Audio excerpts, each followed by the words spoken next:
Hi guys! Welcome to my YouTube channel. Ngayon po guys, andito tayo sa Hachioji Eki at ituturo ko po sa inyo ang mga tindahan ng mga second hand store dito sa Hachioji. At ngayon, pupuntahan na po natin at magsisimula po tayo dito sa Hachioji Station. Ayan na, andito nga po tayo sa taas at ngayon bababa po tayo para puntahan po ang mga second hand store dito sa Hachioji. Ayan guys, sundan nyo lang po ang aking video at matutuntunan nyo kung saan po ang mga lugar ng mga pwede nyong puntahan dito para bumili kayo ng mga mumurahing alahas, bag, at kung ano-ano pa. Yan guys, pababa na tayo at ngayon magsisimula po tayo dito sa harap o sa malapit sa Tsutsumi.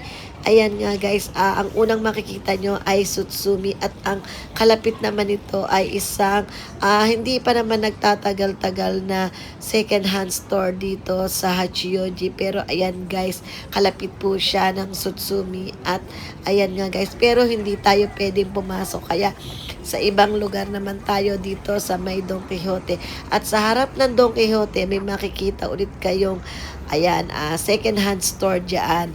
Alam nyo guys, lagi rin ako nagpupunta rito para magtingin. Ayan guys, hindi tayo pwedeng pumasok guys. Kaya dito lang po tayo sa labas at para maipakita ko sa inyo kung saan lugar ang mga bagay-bagay na may tinda rito na mga alahas at kung ano-ano pa.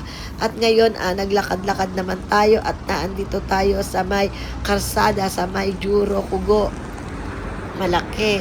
At ito naman po ay nakikita ko lang po lagi din.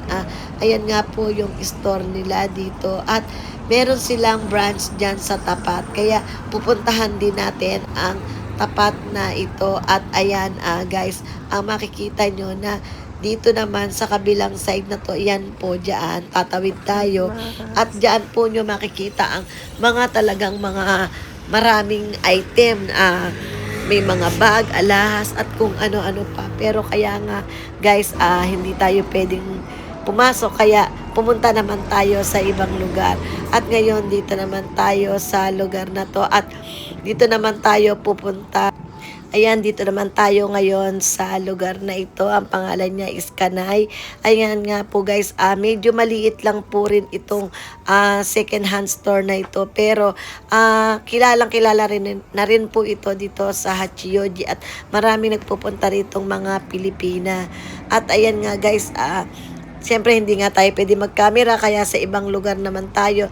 Magdedire-diretso tayo at dito sa may malapit sa 7-Eleven ang pupuntahan naman natin ay ang isang treasure factory. Pasensya na kayo, medyo pangit yung aking boses kasi meron tayong kapunsyo dito at uso ngayon ang kapunsyo. Kaya ayan nga guys, ayan, nandito na tayo sa harap ng treasure factory. Ayan nga guys, bali yan po ay dito sa lugar na ito. At madali nyo lang pong matuntunan kasi kita-kita siya sa labas. Ayan nga guys, dito na magtatapos ang ating video. Maraming salamat. Thank you. Bye-bye.